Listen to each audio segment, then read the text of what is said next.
Welcome to CNE. Really happy to have such a great turnout today. My name is Andrew Robinson. I am the program manager at the Center for Nonprofit Excellence based in Charlottesville, Virginia, and doing work throughout Central Virginia. I know some of you are joining us from out of state, but again, a lot of names and faces that I recognize, which is always nice to see. I wanted to let you know that we are taking a recording of this video, which I will share with folks afterwards in case you want that, but also just as a heads up that you are being recorded. If you haven't done so already, and I noticed that I haven't done so, you can change your name to match your real name so we have a sense of who is actually in the room. The thing that's nice to do is just to add in the pronouns that you prefer to be referred to in case that becomes relevant for the chat so that we can respect everybody's some wishes around pronoun use. The other thing I'll mention, logistics just before we get started, is that I will be sharing towards the end an evaluation form. It's really quick. It will take you 1 or 2 minutes to fill out, but it gives us a sense of what you thought of today's session, ways to improve, and then ideas for future trainings and improving our online training, which we find really useful for continuing to provide high quality trainings to folks. So keep an eye out for that, and please take a minute before you leave to do that. Today we have Victoria Dietz. We have been working with Victoria for a number of years on all things philanthropy, although she comes most years to deliver some version of this session, an update on the Giving USA data. She works for the Curtis Group, and there she does development, annual fund for different size nonprofits, corporate development, major gift programs. She's really sort of very broadly experienced in the philanthropy world, working with some really large campaigns.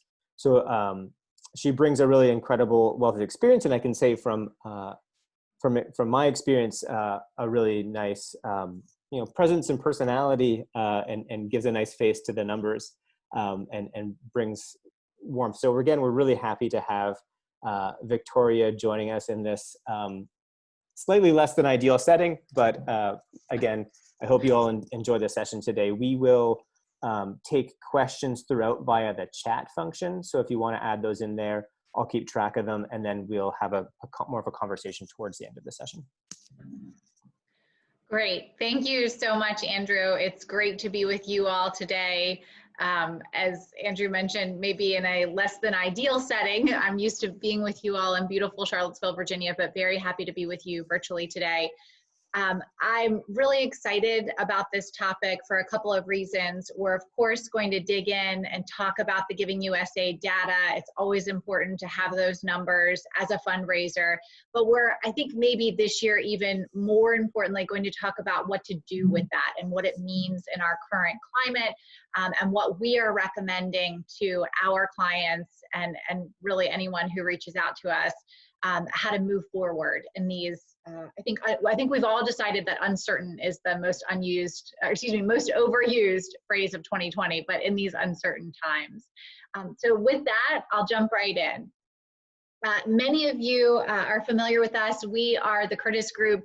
Our client base spans from Delaware, Maryland, all throughout the Commonwealth, and down into North Carolina. I am based in our Northern Virginia office, but our home base is Virginia Beach, and we also have a Richmond presence. So if you are joining us from outside of Charlottesville, we'll hope to see you around the Commonwealth or around the Mid-Atlantic soon in person. Also, just a little bit more about our association with Giving USA. Keith Curtis, our president and founder, is actually an immediate past chair of the Giving USA Foundation. I serve on the editorial review board, and our executive vice president, Wendy McGrady, actually serves as the co-chair of this past year's editorial review board. So we'll be digging in. We spend quite a lot of time with this information at the Curtis Group, and I'm, again, happy to be here with you all delivering it today. So let's jump right in. You perhaps have already seen these numbers because this data came out in June, but I'm happy to review it with you big picture, and then we'll drive in a little bit more granular. As you all know, or maybe you're seeing it for the first time right now, almost $450 billion was raised and given in 2019. That is a year of record growth, really following a couple of additional years of record growth, especially post-Great Recession. We're going to talk about some lessons learned from that downturn and how we can really implement them for today's times. This is the highest level ever in current dollars, and giving from 3 out of the 4 subsectors rose this year. One of the most important things, and really I'd say hopefully the thing that caught your eye that we always draw attention to, is the fact that individual donors make up the vast majority of this pie chart. As you see there, about $310 billion given from individuals in outright. But then if you take about half of that foundation piece of the puzzle, and then also add in bequests, obviously realized bequests from individuals, you're looking at almost 9 out of every $10 given in this country coming from individuals. And about half of those dollars come from what are classified as high net worth individuals, which is particularly important and a strategy we will talk about in the latter half of this presentation, because while certainly everyone has been impacted mentally, physically, potentially, and also potentially financially, the data bears out that the high net worth population, those individuals that are true philanthropists and really able to dig deep at this time, are doing so. I'll share some specific examples as well as some data with you around that. And really, another point of note is that there's this increasing concentration of wealth that we'll talk about as a recurring theme. You may have seen the article in the Chronicle of Philanthropy a couple of years ago about dollars up, donors down. That's in reference to the fact that the number of US households continues to decline that give every year. However, the dollars raised every year have continued to increase. So we're really seeing, all politics aside, we're really seeing that post-Great Recession, there truly were 2 recoveries, and those in the high net worth household category have really continued to give and give big, while other households, more middle and lower income households, really are seeing that as something that they haven't invested in at the level that the high net worth individuals have. So we're going to talk about how to combat that issue in general, but we're also going to talk about how to maximize the high net worth individual giving as well.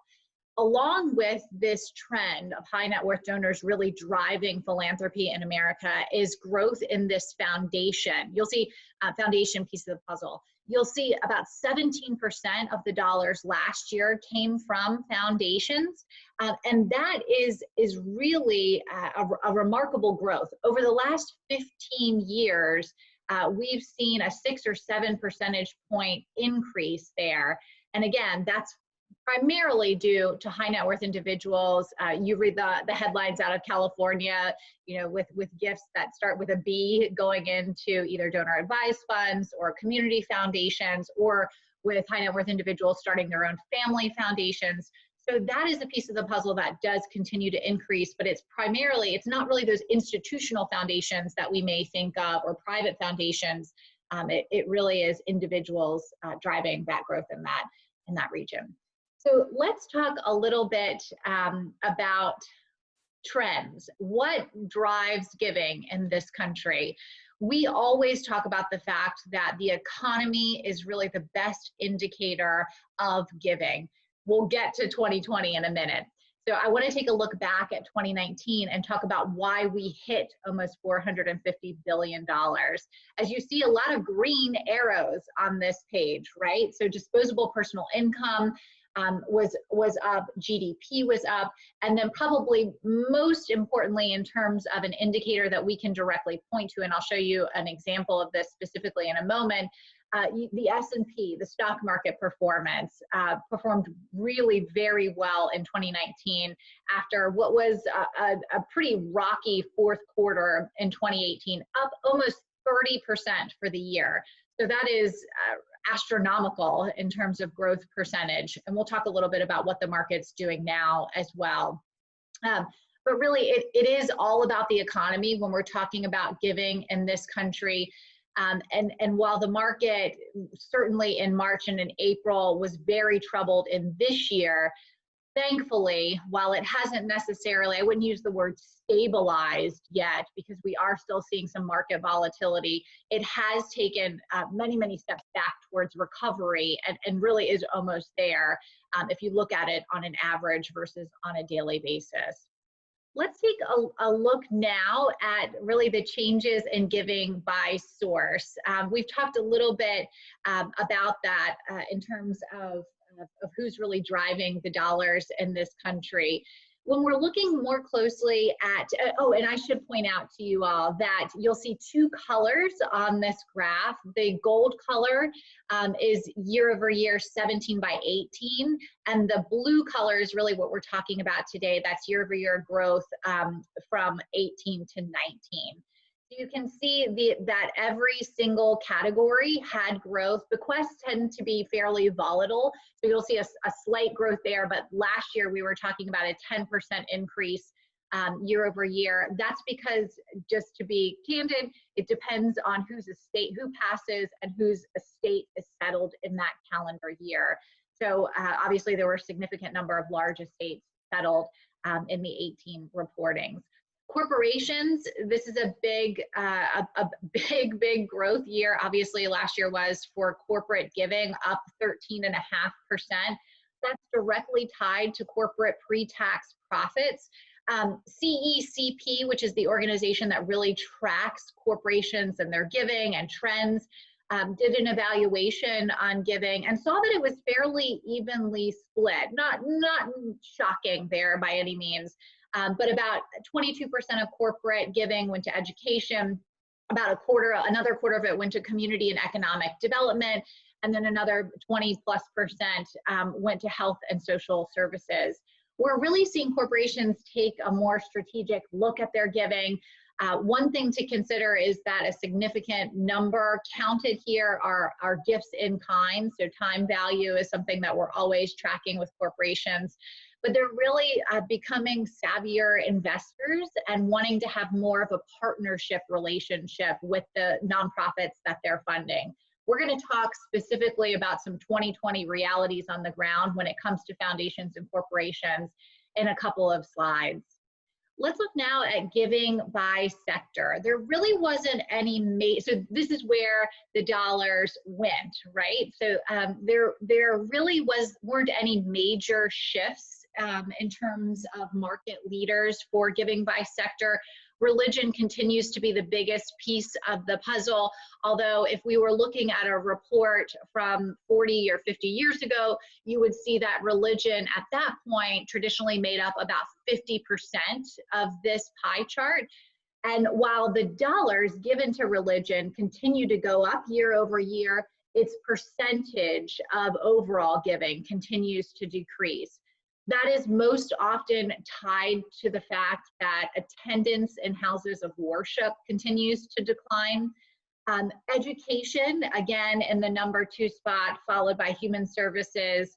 And really the story there is that education, public society benefits, arts, environment, and animals all had double-digit growth. And we'll take a harder look at that in a moment. But some real movement in terms of dollars raised, but in terms of overall positioning, most of these sectors stayed exactly where they were in terms of ranking as they were last year.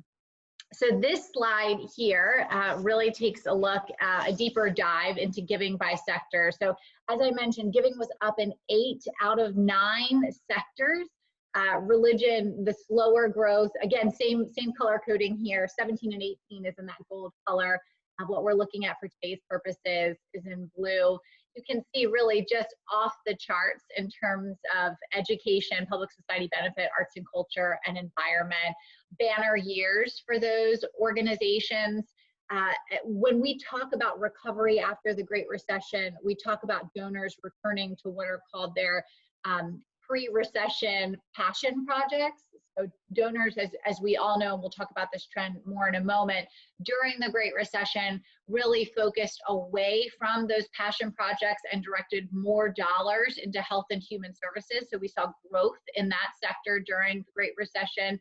And I think the significant increases in education, public society benefit, environment, animals, and the humanities continues to reflect that trend. It will be interesting to see what next year's report says about 2020, considering the realities on the ground.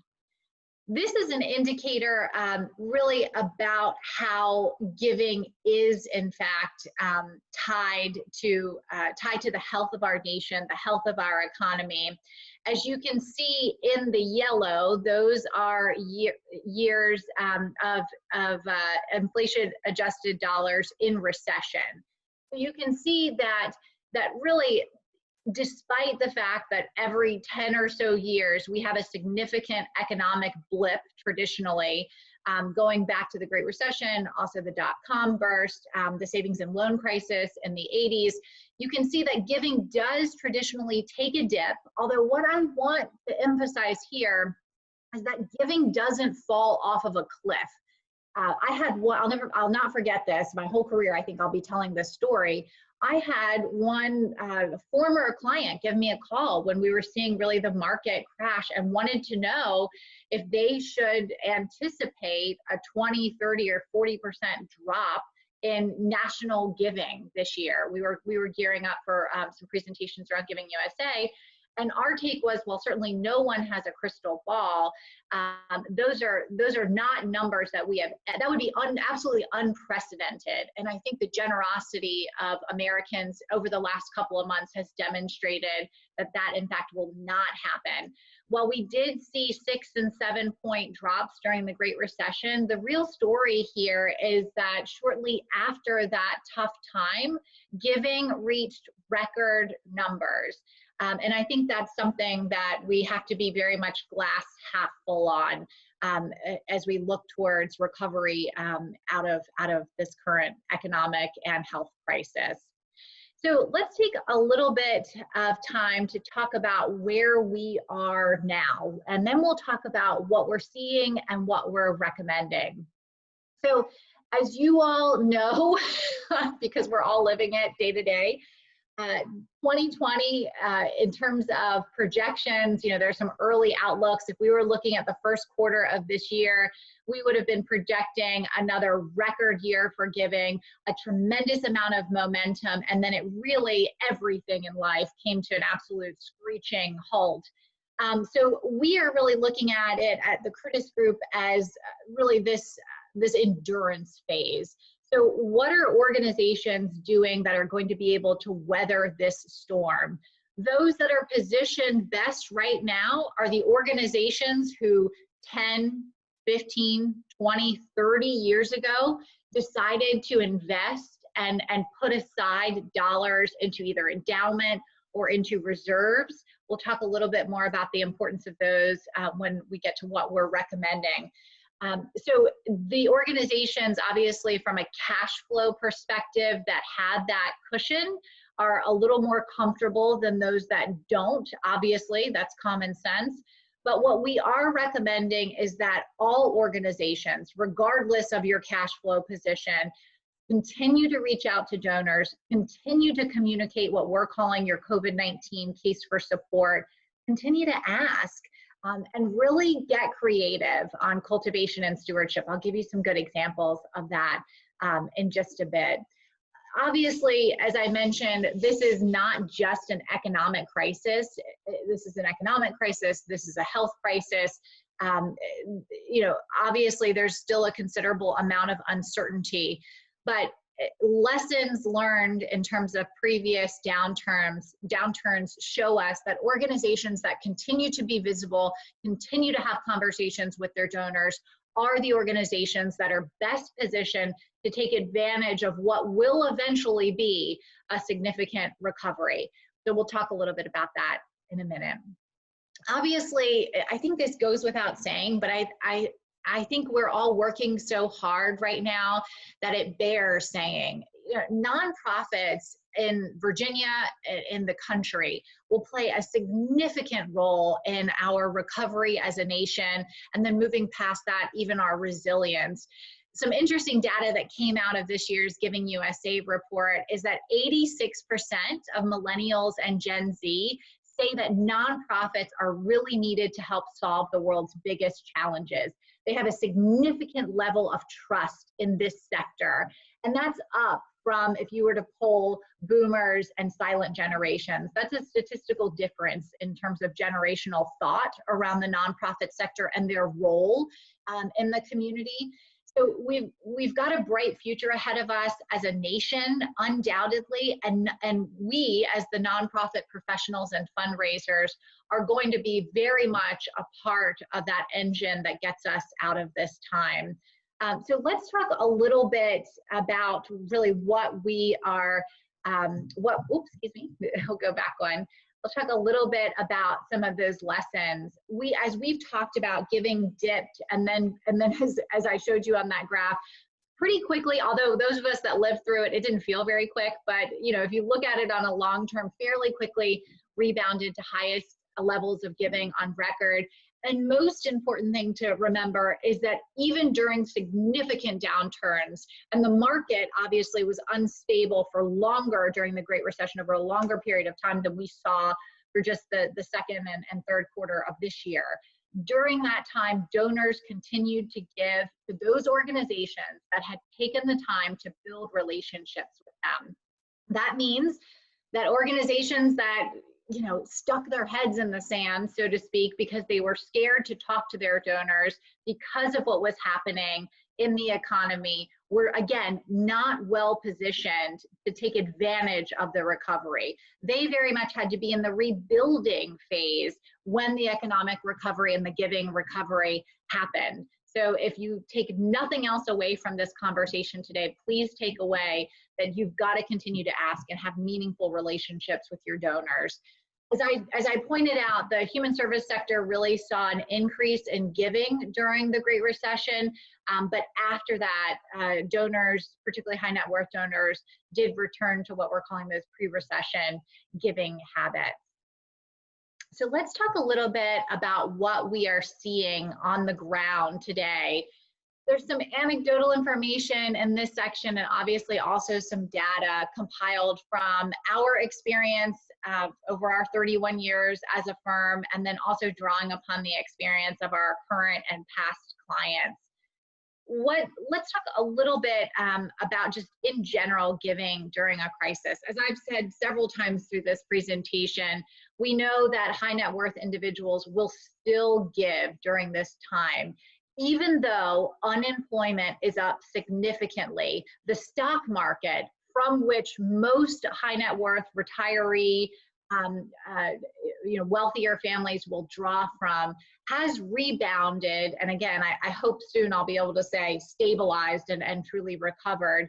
So if you're looking at an asset base of an individual donor, most of the donors that our clients are talking to really have not suffered personally economically. And I would say that because they haven't suffered personally, but they are very well aware, be it through personal conversations or even just watching the news, that there are individuals out there that are struggling. They are willing to give, and many of them give big now. I told you I'd share a couple of stories with you. One of my favorite that I've been sharing through this crisis actually happened fairly early on. It was late April, and I had a client doing some outreach stewardship over Zoom, right? We've all hopefully mastered this Zoom thing by now. And they were really just giving an update about what they were doing, what their COVID-19 case was, how this crisis had impacted their programming, their outreach, the kids that they serve. And through that stewardship conversation, there was absolutely no ask on the table. At the end of that Zoom call, that donor expressed that they had been so moved that they were wiring over $100,000 to help them recover and build resilience. And when that happened, I thought, wow, that's a great story to tell. And now, I kid you not, I have 10 to 20 of those that I could share with you about just our client base, really reaching out to their donors, and whether there's an ask or even not an ask, people digging deep because they see the need. So again, make sure you're out there telling your story and asking when appropriate. I mentioned earlier that the organizations that are obviously faring the best right now are groups with reserve funds or with strong endowments. It's hard for me to be able to give you the advice of focusing on building that right now, because I'm sure that most of you are really focusing on keeping the doors open and keeping your clients served. But as soon as possible, have the conversation with your board about building a reserve fund.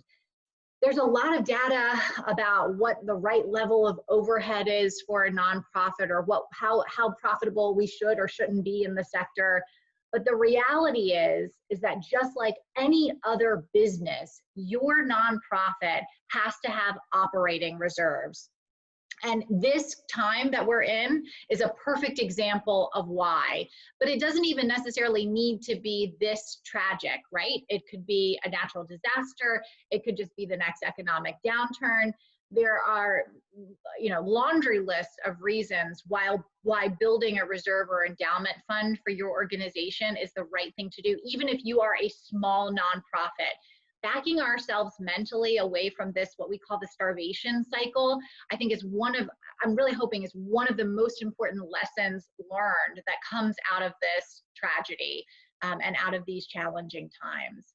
As I shared with you earlier, when we talked about the dollars up, donors down trend, low and mid-level giving is really most at risk now. Obviously through the CARES Act, and I'm hopeful that all of you applied for a PPP loan and are aware of that piece of legislation. If you need more information on that, we've got some resources on our website, or I'm happy to have a conversation with you.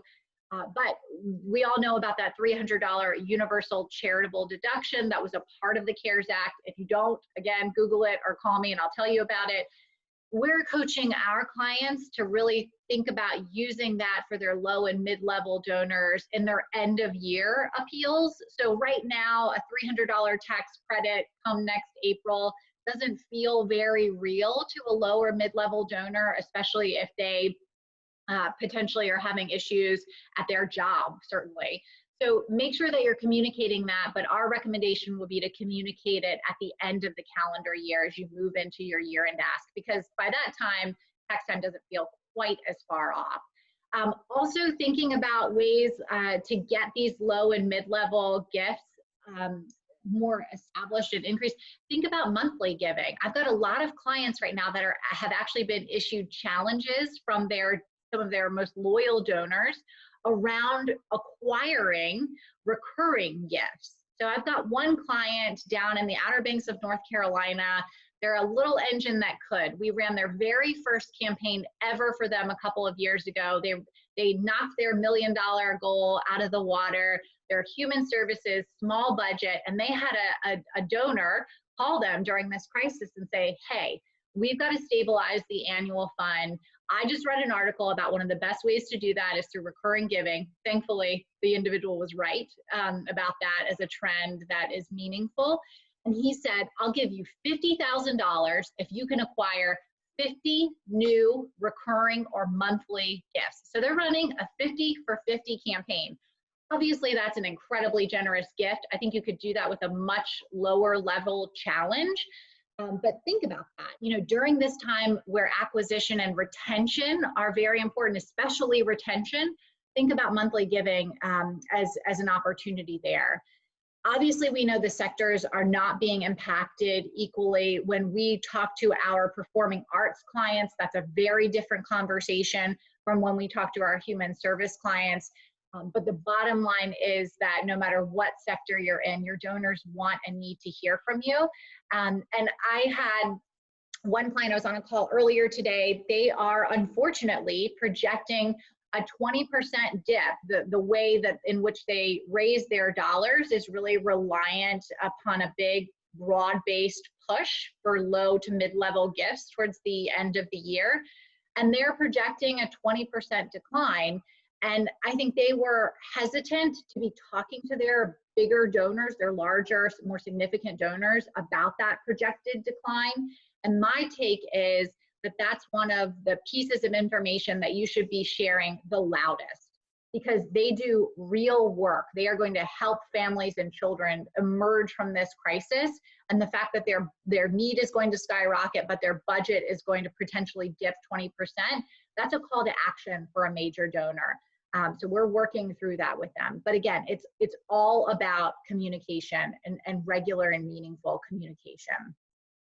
Let's take a look now at foundation and corporate giving. This has been where we've seen some of the most interesting trends in this time. Obviously, COVID-19 is a huge factor. We saw many really significant corporate foundations completely pull back on their traditional funding cycles. Some of the major banks that my clients traditionally rely on for $10,000, $15,000, $25,000 a year, even for some of the bigger institutions, really said, hey, we are not doing programming or capital funding this year. We're going to reposition ourselves to focus on COVID-19 resources and recovery. And then obviously the racial justice movement, the corporations are focusing even more on that now. And we're seeing some really meaningful work come for both COVID-19 recovery and the racial justice movement. But what that means is that those traditional corporate funders that you may have relied on from some of their marketing dollars or even some of their foundation dollars have re-examined their priorities. So you need to place a phone call or send an email, hopefully a phone call. I'm a big proponent of one-on-one conversations, obviously, and ask, what does the funding cycle look like for you all next year? How have COVID-19 and the racial justice movements impacted the way that you all are thinking about giving, the amount that you're thinking about giving? I think another really positive trend that's going to come out of this is the fact that the Council on Foundations, so obviously a very nationally respected group, has come up with a pledge for foundations to sign, and almost I think it's this number's a couple weeks old. I think it's almost 800 or potentially over 800 at this point have signed this pledge, and they're the big guns, right? They're the Kresge's and the Fords and the big community foundations, names that you would recognize, and then all the way down to small institutional foundations that may not be as familiar to you. But they've really said, we have got to move more into trust-based philanthropy. So we've got to loosen or eliminate our restrictions on current grants that were given. I had clients that called on this in February and April. They had just received a grant for a program that they were unable, obviously, to implement. One phone call is typically all it took, or even the foundations were proactive in calling them and saying, it's okay that you can't do what you told us you were going to do this year. Take those dollars, plug them into operating, do what you need to do with them. And then also this pledge indicates that these foundations are going to be loosening restrictions moving forward, and that they're going to free up some of their dollars from their corpus during this time, which I would say is absolutely the right thing to do, but oftentimes it's hard for a board to make that decision, right? It's a board of directors' job to protect that corpus, large or small, so that foundation can hopefully exist and help generation after generation. But they're saying, no, we're going to dig deep and give more this year than we potentially ever have before. So let's, and just a couple of quick examples. This is very hard to track. Obviously, there's no one website that tracks all the dollars that are being given to COVID-19. And I would add also, given to the racial justice movement on top of this. But the best example of someone really trying to capture and catalog these gifts, particularly the larger ones, say that about $12 billion as of a couple of weeks ago has been given to COVID-19.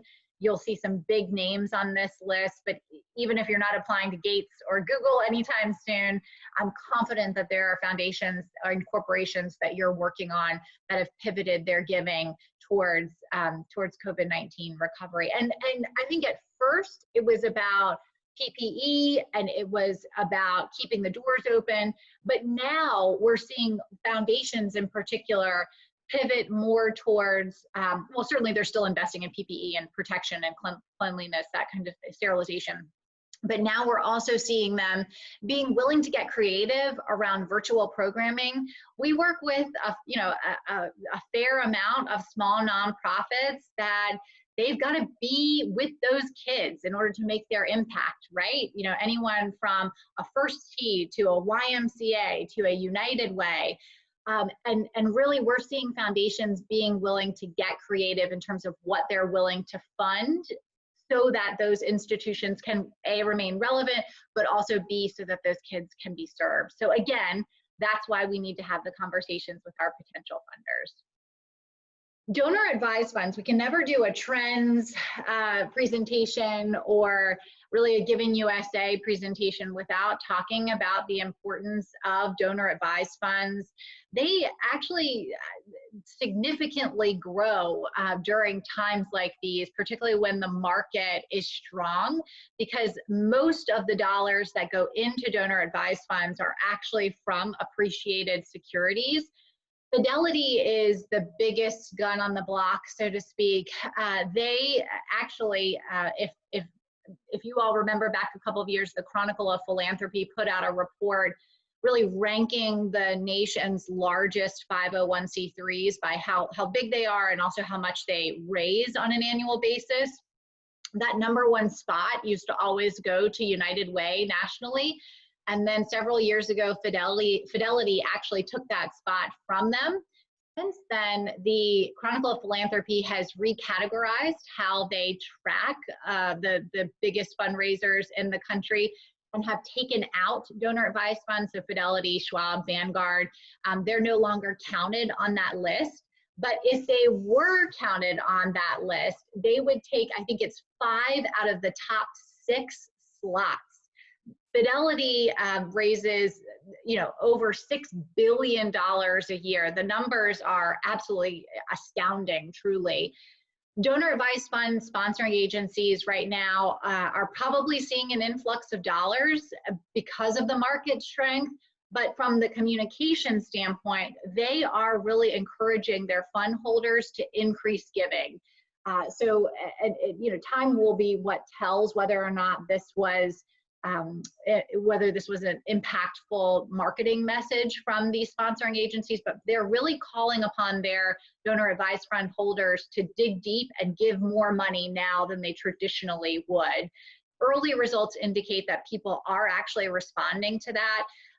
Fidelity did a survey in May of this year, which it feels like that was 5 years ago, but in May of this year, 54% of their donors to donor advised funds intend to maintain their charitable giving, but 25% of them plan to increase their donations. The balance were mostly unsure. So again, if you're not looking at donor advised funds as a method for securing gifts, if you've identified a donor or received a check from a donor advised fund, make sure that you're communicating with that individual donor and not sending your thank you notes and things like that to Fidelity. Seems like a very basic thing to say, but you wouldn't believe the stories that I've heard.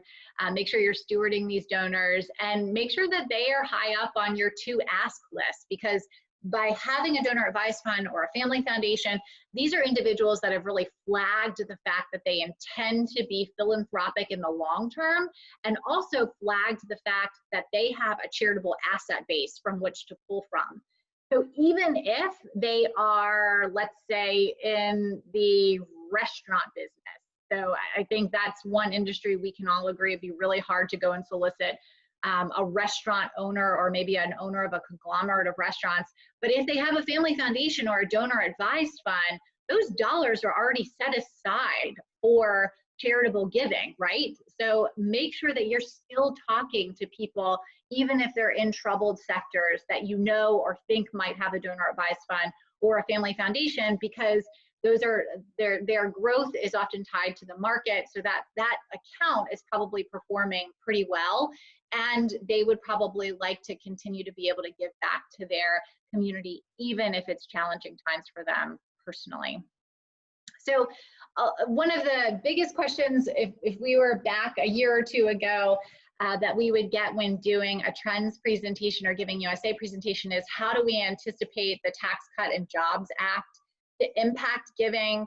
Bottom line is the jury is still out in terms of long-term impact.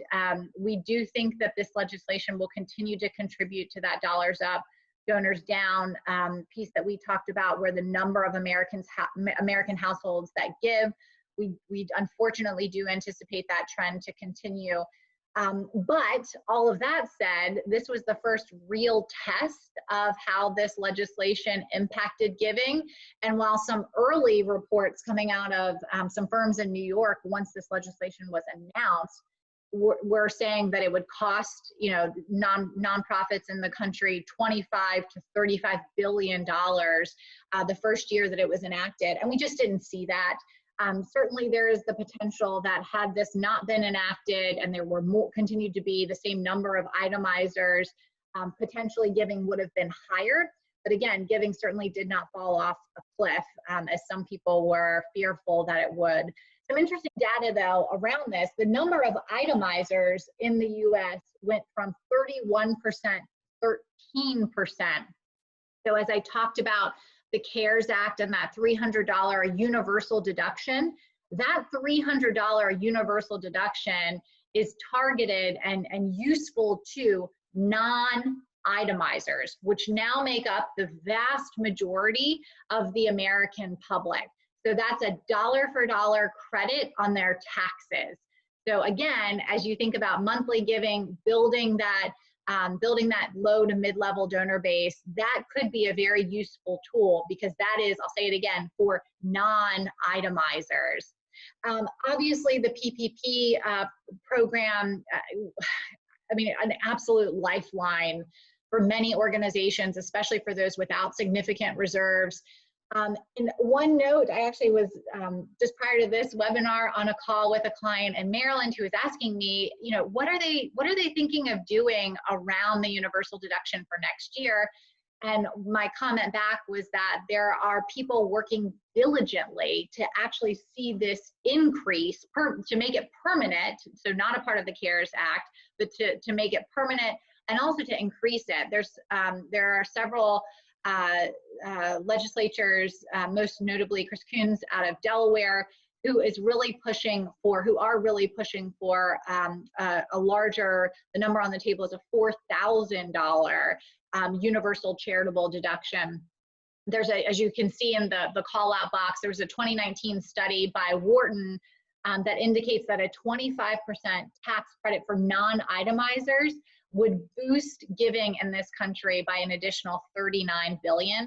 So in terms of trends that we're tracking, this is something to definitely keep your eye on. And we at the Curtis Group will work to inform you as soon as any relevant legislation passes, certainly. So before we open it up for some group chat, I'd love to hear from you all. Let's talk about what we are advising. Obviously, what happens in 2020 will depend on us moving out of the public health and economic crisis. The political landscape, you know, we are less, someone told, I heard on NPR this morning, I think it was, we're now less than 3 months away from the election. So obviously there are a tremendous amount of things up in the air right now.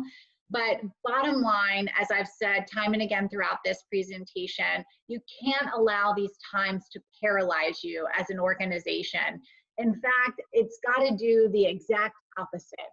If you traditionally were having 1 or 2 conversations with donors per month, face-to-face or on the phone prior to this crisis, I implore you to increase those numbers to weekly metrics. I've got some clients with goals of talking to donors this, to be fair, this client has a fairly robust donor base, but their major gift officers all have to have 3 to 5 Zoom meetings with donors, and most of them aren't asks. Most of them are stewardship efforts that have resulted in funds, but 3 to 5 of those meetings with prospects and donors per week. They are raising a significant amount of money because of that outreach. Also, we've got a lot of clients that are being really creative in terms of using virtual platforms, in terms of CEO updates to small groups over Zoom. Those have been incredibly popular. I've got one client with a little more of a laid back style that's doing cocktail hour with his top donors. And let me tell you, that's going over like gangbusters. People are loving it. We actually, this is not a client of ours, but I just love the idea. One group was doing one of these small roundtable CEO virtual chats. They invited people to attend, and those that RSVP'd that they could attend this happy hour with the CEO, they had their staff drop off little mini bottles of wine with a note attached to it the night before that happy hour, just saying, looking forward to seeing you tomorrow at 4:30. We're going to cheers to all the things that we've been able to accomplish together. So again, get creative. There are countless articles about ways to do this, make it sector specific. We've got clients doing virtual tours. I also, this obviously depends on your level of comfort with the scenario, but I've also seen a strong number of our clients meeting face-to-face with obviously proper safety protocols in place. We've got some mask and glove tours happening, particularly with clients that have a construction project happening or in a capital campaign. But even some clients that just want to show donors how they are safely implementing programming. And honestly, donors are lining up to participate, which sounds a little silly to say, but people that didn't have the time to, or really wouldn't return calls prior to this crisis are now, number one, more in tune to the fact that we are in a crisis. Nonprofits, individuals need their help. So they want to learn about the issues in their community. And as I kind of always jokingly say, they're really excited about any opportunity to spend time with someone that they're not married to or gave birth to at this point. So invite your donors out, whether that's, again, in person or virtually. Make sure that you are forging some relationships there. Obviously, I think it goes without saying, but use this downtime, so to speak, to scenario plan for the future, get your board involved, understanding those cash flow and reserve fund needs. And as I've mentioned a couple of times, really crafting and communicating that COVID-19 case for support. What has the impact been on your organization, and what are you doing about it? How are you pivoting to continue to carry out your mission during these challenging times? At the Curtis Group, we did a survey, and we did a couple of, maybe some of you participated in it, but quite a few yes/no questions, just asking how people were doing during this time. And we had an open-ended comment box. And we almost truthfully didn't have the open-ended comment box because we didn't want to bother people by asking them too many questions on this survey. We were just thankful they were participating. The flood of comments that came in, I mean, we got novels back in terms of responses, and the vast majority of the comments were incredibly positive about the fact that, yes, they are in a challenging time, but they've reached out and their donors are digging deep. This quote at the bottom is a direct quote from one of our respondents. Our emergency appeal was extremely successful, raising more than standard appeals and acquiring 120 first-time donors. That quote was from a fairly small organization. So just making sure to obviously be communicating with your board that it's okay to be out asking right now, I think is really important. We've talked about most of this, really focusing on donor retention and communication is the most important thing to do right now. The stats are abysmal. I'm sure that you have seen them. The national donor retention rate year over year, this is not a 2020 specific statistic, is less than 50%. 45% of our donors renew year over year. First-time donors, even worse, 23%. It costs so much more to acquire a new donor versus to build a relationship with someone who's already invested in you. I have one client who, obviously they do the traditional thankathons where their board's calling the big donors and, you know, the repeat donors and so on. But they instituted a couple of years ago a new thankathon method where when they get a new donor of any level, $5, $500,000, a first-time donor gets a live call within the week of their gift, just saying thank you, from either a board member, a member of the programmatic staff. Traditionally, it's not the director of development or anyone in fundraising purposefully, just a member of the organization reaching out and saying thank you. And they've seen their first-time donor retention rates rise substantially because they're doing some other great creative things. But start there. Just pick up the phone and say thanks. And if you get a live person, just say, hey, how'd you hear about us? Why are you interested in us? A couple of key questions can go a long way in terms of building that relationship for an eventual renewal. All right, I will pause there. I'm going to stop my share so that we can hopefully all mostly see each other. And then just ask if there are any questions. And I believe you all have the power to unmute yourselves. Or Andrew, did anything come in from the questions box? I think you're muted, Andrew. Thanks. There was a question early on about the difference between a human services organization and a public society benefit organization. Can you? Yes, that's a great question. So human services is exactly what you think it is. It's those that are working to feed the hungry. It's those that are working to house the homeless, traditional human service organization. Public society benefit is where organizations that are traditionally more umbrella organizations like a United Way, UJF would fall, but they also are in that category are organizations around LGBTQ initiatives, and also voter rights initiatives. So as you can imagine, if you were to read the chapter on public society benefit, you would see a lot of detail around the fact that we're seeing some big gifts come in, or we saw big gifts come in 2019. I'm sure 2020 we'll see another uptick in this around really getting the vote out, voter registration, particularly in minority communities, and growing that sphere because we're moving into a federal election year at that point. Good question. Thanks. And there was one other question in the chat about the distinction between a tax deduction and a tax credit. Is it a deduction that's being offered or credit, and what's the difference there? It's my understanding that it's an actual credit, and I'll answer this question, but it's a deduction. I see some people shaking their heads. Okay. So the difference between a credit and a deduction is one comes right off the top versus the other one being a standard deduction that goes in. It's my understanding, and I don't want to misquote here, but because you are a non-itemizer, that this is actually a credit, but we could be wrong. I'll follow up on that. It's above the line. It comes off your AGI. Right, but that's not your tax credit. Okay. Later. So it's not a $300 credit. It's a deduction from your AGI. Yeah. Thank you, Cindy.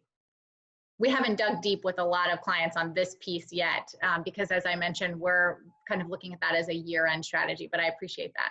And the part I didn't know is it's $600 for a married couple. Yeah. So that's nice. Yeah. Yes. No, that's, sorry to interrupt, but I found out that is not true. It's $300 per tax, per 1040 submitted. Huh. Okay. I think I was looking on separately. Website though. If you're married filing separately, then each individual can take $300. But if you're married filing jointly, I was told it's $300 per filing. I tell you what, well, let's do, because I think I read the same thing Cindy did, but there's, to be honest, so much information about all of these different. Yes, that is widely publicized, but I've been told by pretty good sources that that's not accurate. Okay, Andrew, let's do this. Let's do some follow-up on this. We've got someone in our firm who's an expert on these issues. I wish he was with me today right now to talk through this with you guys, but we'll get some key bullet points about this. And it looks like Andrew already sent the link in the chat box, but we'll get some additional information here for you guys. It's important, especially to be transparent about what the benefit is in your communications with donors. Yeah, and that link that I sent isn't IRS or isn't CARES specific, so I'll make sure I get the right thing and pass it on to everybody.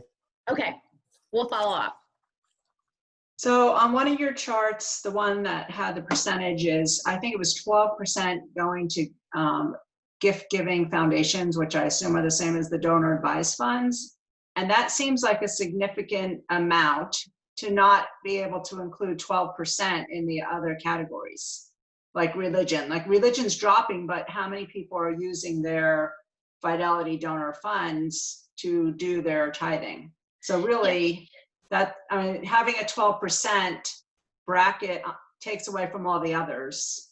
Yes, and so you're correct about that. Another thing to remember is that many of, though not all, but many of the organizations that are donor advised fund institutions are actually folded under that public society umbrella. This is counted based on IRS classification. So there are some universities, as an example, that actually house donor advised funds within their university, and then they have a separate 501c3 for that. And then the goal is, you can give the dollars anywhere, but the goal is that those donors will give those funds back to different initiatives within the university. So that donor advised fund is actually tucked under education. And United Way actually has their own version of it. So yes, these are based on IRS classifications, but you're right. It's important to know where you fall in that pie chart and to understand really the nuts and bolts of it.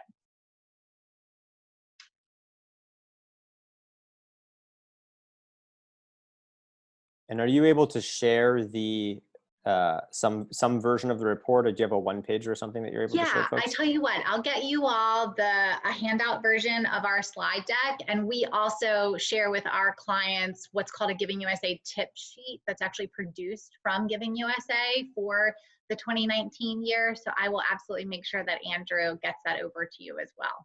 And am I right in understanding there's a fee to access the? Yes, there is a cost for the full book. You can see if you go to our website, we actually offer a discount code. We can send that out in the follow-up email as well. I believe it's a 15% discount for the publication. Great. Well, thank you all very much. My email address is victoria@curtisgroupconsultants.com. I'd welcome any additional follow-up questions should you have them. I do hope to see you all again soon, and fingers crossed that will actually be in person. But thank you all very much for your time today. Thank you. Thank you. Thanks a lot, Victoria. And I'm going to throw the evaluation there in the chat. If you all want to take just a minute before you head out to fill that out, I would appreciate it. Okay. Thanks again, Victoria, and thanks for everyone coming. Thank you. I'll see you all very soon. Thank you so much. Thank you. Bye-bye.